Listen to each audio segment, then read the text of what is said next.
Perkenalkan, nama saya Rahmadita Purnamasari, NPM 19106312300012. Perkenalkan, nama saya Salwa Malani, NPM 19106312300013. Perkenalkan, nama saya Sri Rahayu, NPM 19106312300014. Perkenalkan, nama saya Widya Adinawati, NPM 191063123016. Perkenalkan, nama saya Rizka Nanda Lestari, NPM 19106312300039. Perkenalkan, nama saya Alina Salsabila, NPM 19106312300045.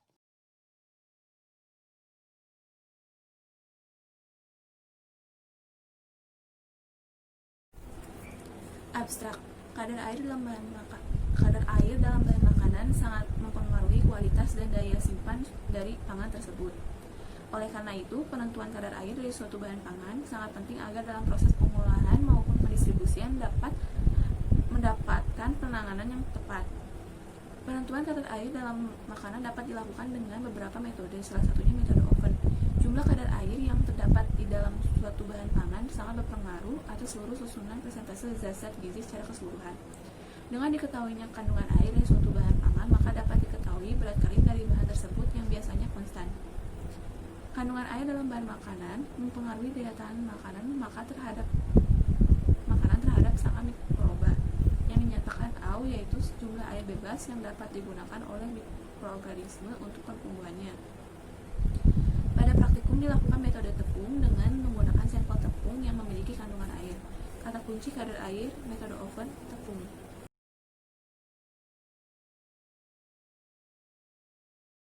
Analisis kadar air kelompok 8 yaitu air merupakan komponen yang sangat penting bagi makhluk hidup. Keberadaan air tidak dapat digantikan oleh komponen apapun. Kandungan air pada bahan pangan sangatlah penting terutama dalam proses pengolahan pangan, karena mempengaruhi kualitas dan daya simpan produk. Penentuan kadar air dalam makanan dapat dilakukan dalam beberapa metode, antara lain metode kimia, metode pengeringan atau termografimetri, metode destilasi atau termovolumetri, metode fisis, dan metode khusus. Gravimetri merupakan analisa kadar air bahan pangan dengan cara menguapkan air dalam bahan pangan dengan cara pemanasan hingga konstan. Prinsip metode gravimetri yakni air dalam bahan diuapkan dengan jalan pemanasan. Sampel ditimbang kemudian dikeringkan dalam oven pada suhu 100 derajat Celcius sampai 105 derajat Celcius. Air akan mendidih pada suhu 100 derajat Celcius. Suhu pengeringan tidak boleh melebihi 105 derajat Celcius, karena dikhawatirkan terdapat zat-zat organik yang ikut menguap di samping air sehingga bobotnya akan berkurang. Metode termovolumetri digunakan untuk menentukan kadar air dalam zat yang kandungan airnya kecil yang sulit ditentukan dengan metode termografimetri. Termovolumetri yaitu penentuan kadar air secara destilasi, di mana air dalam bahan pangan diuapkan bersamaan dengan bahan kimia cair yang berperan sebagai zat pembawa. Zat pembawa tersebut memiliki titik didih yang lebih tinggi dari air, tidak dapat bercampur dengan air, dan memiliki massa jenis yang lebih rendah. Contoh zat kimia yang digunakan dalam termovolumetri adalah toluena, benzen, silen, tetrakloroetilen, serta bahan yang digunakan dalam percobaan ini yaitu silol. Tujuan dari praktikum ini yaitu untuk menganalisis kadar air dalam tepung dengan metode oven. 2.1 Analisis kadar air. Air merupakan satu zat gizi yang tidak dapat kita tinggalkan. Tetapi seiring diabaikannya dalam pembahasan mengenai gizi, air juga merupakan komponen penting dalam makanan karena air dapat mempengaruhi penampakan, tekstur, serta cita rasa makanan kita. Bahkan dalam bahan makanan yang kering sekalipun seperti buah kering, serta biji-bijian terkandung air dalam jumlah tertentu. Semua bahan makanan mengandung air dalam jumlah yang berbeda-beda, baik itu bahan makanan hewani maupun nabati. Air berperan sebagai pembawa zat-zat makanan dan sisa metabolisme. sebagai media reaksi yang menstabilkan pembentukan bipolimer dan sebagainya. Kadar air dalam bahan pangan sangat mempengaruhi kualitas dan daya simpan dari bahan pangan tersebut.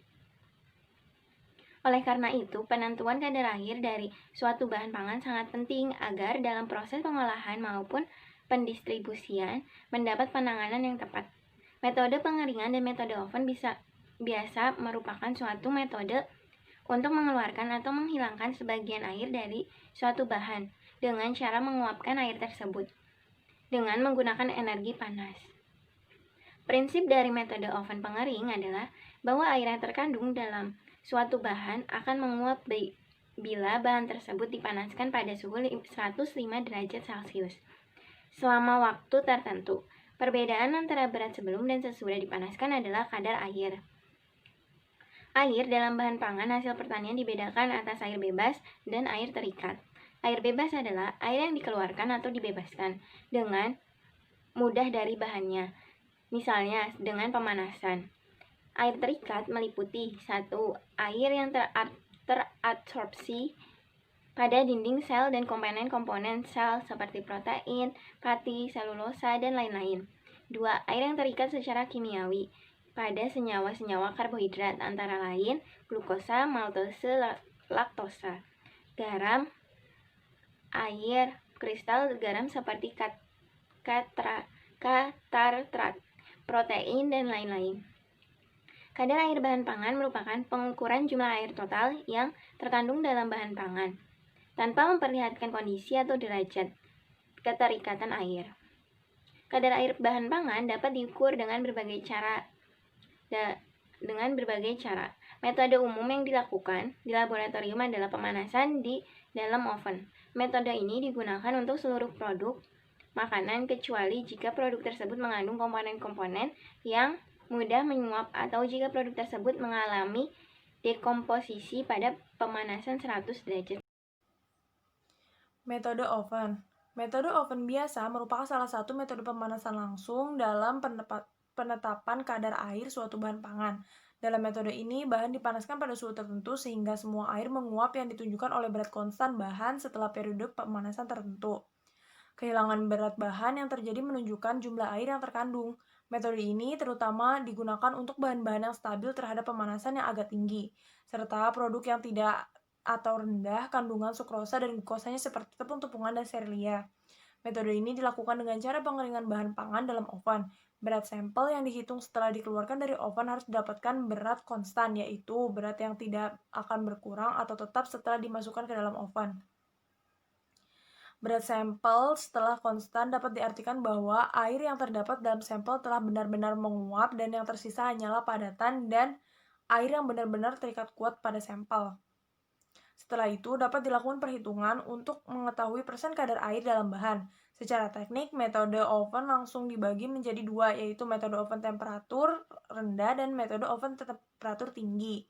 Metode oven temperatur rendah menggunakan suhu kurang lebih 2 derajat Celcius dengan periode pengeringan selama kurang lebih 1 jam. Periode pengeringan dimulai pada saat oven menunjukkan temperatur yang diinginkan. Setelah pengeringan, contoh bahan beserta wajannya disimpan dalam desikator selama 30-45 menit untuk menyesuaikan suhu media yang digunakan dengan suhu lingkungan sekitarnya. Setelah itu, bahan ditimbang beserta wadahnya. Selama penimbangan, kelembaban dalam ruangan laboratorium harus kurang dari 70%. Selanjutnya, metode oven temperatur tinggi. Cara kerja metode ini sama dengan metode temperatur rendah, hanya saja temperatur yang digunakan pada suhu 130-133 derajat Celcius dengan waktu yang digunakan relatif lebih rendah. Metode ini memiliki beberapa kelemahan, yaitu 1. Bahan lain di samping air juga ikut menguap dan ikut hilang bersama dengan uap air, misalnya alkohol, asam asetat, minyak atsiri, dan lain-lain. Yang kedua, dapat terjadi reaksi selama pemanasan yang menghasilkan air atau zat yang mudah menguap. Contohnya gula mengalami dekomposisi atau karamelisasi, lemak mengalami oksidasi. Bahan yang dapat mengikat air secara kuat sulit melepaskan airnya meskipun sudah dipanaskan. Selanjutnya bab 3, prosedur percobaan. 3.1 Alat dan bahan. Adapun alat-alat yang digunakan dalam praktikum ini yaitu yang pertama oven dengan kisaran suhu 100 derajat Celcius sampai dengan 102 derajat Celcius. Cawan stainless steel, aluminium, nikel, atau porselin, gunakan cawan lengkap dengan tutupnya. Untuk bahan-bahan yang memberikan efek korosif sebaiknya tidak menggunakan cawan-cawan logam. Yang ketiga, desikator yang berisi bahan pengering, fosfor, pentoksida kering, kalsium klorida, atau butiran halus silika gel. Yang keempat, penjepit cawan. Yang kelima, timbangan analitik. Adapun bahan-bahan yang digunakan dalam praktikum ini yaitu yang pertama tepung beras, tepung tapioka, dan tepung terigu.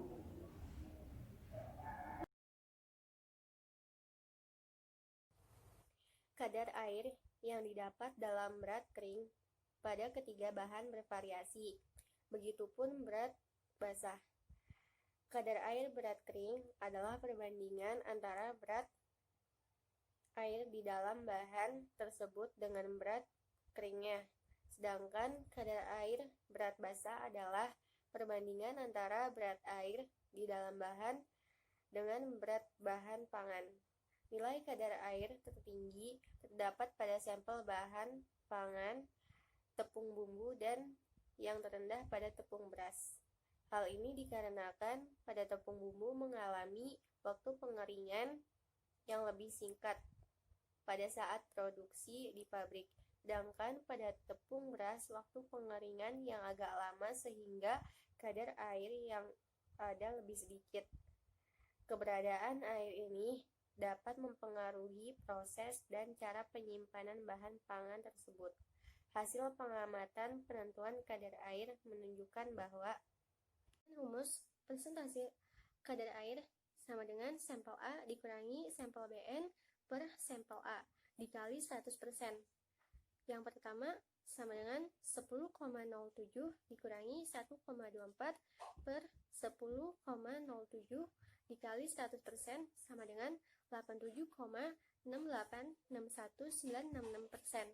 Yang kedua 10,18 dikurangi 1,31 per 10,18 dikali 100% sama dengan 87,1316306%.